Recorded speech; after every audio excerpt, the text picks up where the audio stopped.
સમય સંખ્યાઓ, તો સમય સંખ્યાઓ એટલે શું? તો કે અંશ અને છેદના ફોર્મેટમાં લખી શકાતી દરેક સંખ્યાને આપણે સમય સંખ્યા કહીએ છીએ.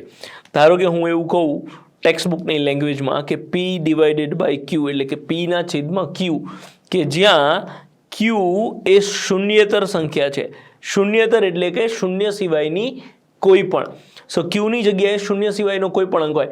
કેમ ક્યુને શૂન્યેતર કેમ કહેવામાં આવે છે? કેમ કે ક્યુની જગ્યાએ જો 0 મૂકીએ છીએ તો કોઈ બી સંખ્યા 7 divided by 0, 8 divided by 0, 9 divided by 0, જ્યારે ભાગાકારમાં 0 હોય ત્યારે આ પદ ઇનડેફાઇનાઇટ એટલે કે અવ્યાખ્યાયિત પદ થઈ જાય છે. અવ્યાખ્યાયિત પદ થઈ જાય છે, એટલે આપણે આને આમાં કન્સિડર કરતા નથી. ઇન શોર્ટ આપણે એવું સમજીએ કે ક્યુ 0 સિવાયનું કોઈ પણ પદ હોય તો ત્યારે આપણે એ સંખ્યાને સમય સંખ્યા એટલે કે રેશનલ નંબર્સ કહીશું. સો એક્ઝામ્પલ સાથે સમજીએ કે અહીંયા આપણે એવું કહી શકીએ કે 1/3, યા તો આપણે એવું કહી શકીએ 2/9. સો આ પ્રકારની કોઈ પણ સંખ્યા લખીએ છીએ અંશ અને છેદના ફોર્મેટમાં, જેને આપણે સમય સંખ્યા કહીશું. સેમ આ રીતે ધારો કે કોઈ સંખ્યા છે 3 છે, કે જેને આપણે પ્રાકૃતિક સંખ્યા, પૂર્ણ સંખ્યા કે પૂર્ણાંક સંખ્યા કહીએ છીએ.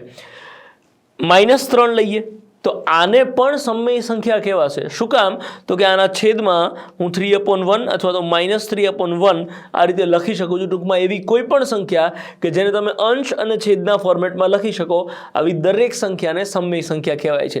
આથી આપણે એવું કહી શકીએ કે બધી જ સંખ્યાઓ એટલે કે જેટલા નેચરલ નંબર્સ છે એ બધા જ હોલ નંબર્સ છે.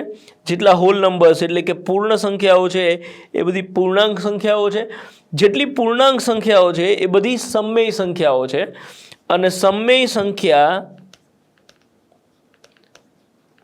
એટલે કે રેશનલ નંબર્સ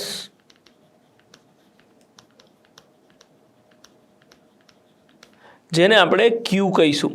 સો એવું કહી શકીએ કે દરેકે દરેક સંખ્યા એ સમય સંખ્યા છે, કેમ કે કોઈ પણ સંખ્યાને આપણે આ રીતે અંશ છેદના ફોર્મેટમાં લખી શકીએ છીએ. તો બધા ઝેડ એ ક્યુનો એક ભાગ છે. નેક્સ્ટ છે અસમય સંખ્યાઓ એટલે કે ઇરરેશનલ નંબર્સ. અસમય સંખ્યાઓની એક સિમ્પલ ડેફિનેશન કે સમય ના હોય એવી બધી જ સંખ્યાઓ અસમય સંખ્યાઓ કહેવાય. એટલે કે વર્ગમૂળમાં આવતી મોટાભાગે સંખ્યાઓ જેટલી બી છે કે વર્ગમૂળમાં 3, વર્ગમૂળમાં 5, વર્ગમૂળમાં 7, આવી દરેકે દરેક સંખ્યાઓ જે વર્ગમૂળમાં હોય એને આપણે અસમય સંખ્યાઓ કહીશું. વર્ગમૂળમાં 9 હશે તો આપણે આને અસમય સંખ્યાઓ નહીં કહીએ, કેમ કે વર્ગમૂળમાં 9નો જવાબ આવે છે 3, તો 3 એ એક સમય સંખ્યા છે, કેમ કે એને આપણે અંશ અને છેદના ફોર્મેટમાં લખી શકીએ કે 3/1, તો આ સમય સંખ્યા થઈ ગઈ. એટલે વર્ગમૂળમાં 9 એ ઇરરેશનલ એટલે કે અસમય સંખ્યા નહીં કહેવાય. વર્ગમૂળમાં આવતી બધી સંખ્યા કે જેનું વર્ગમૂળ ના નીકળતું હોય એવી સંખ્યા, અને પાઈ નિશાની જે કોઈ આવતી આવી દરેકે દરેક નિશાનીવાળી જે બી સંખ્યા છે એ દરેકે દરેક સંખ્યા એ અસમય સંખ્યા કહેવાશે. સૌથી લાસ્ટમાં સમજીએ વાસ્તવિક સંખ્યાઓ એટલે કે રિયલ નંબર્સ, કે જેને આપણે આર તરીકે દર્શાવીએ છીએ.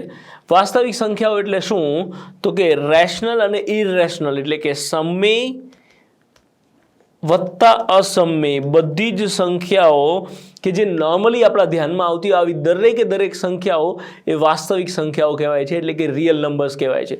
ટૂંકમાં આપણે એવું કહી શકીએ કે નેચરલ નંબર્સ એટલે કે 1, 2, 3, 4 આવી બધી જ સંખ્યાઓ એ હોલ નંબર્સનો ભાગ છે.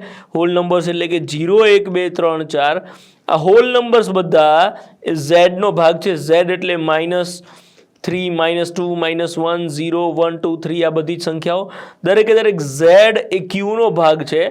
ક્યુ એટલે કે સમય સંખ્યાઓ, એટલે કે આમાંથી કોઈ પણ સંખ્યા ઝેડની લઈ અને એના છેદમાં 1 લખીએ, એટલે કે -3/1 અથવા તો +2/1 અંશ અને છેદના ફોર્મેટમાં લખી શકો. આ બધું જ સમય સંખ્યા કહેવાય. અને આ દરેકે દરેક સમય સંખ્યા અને અસમય સંખ્યા એ પાર્ટ છે આરનો.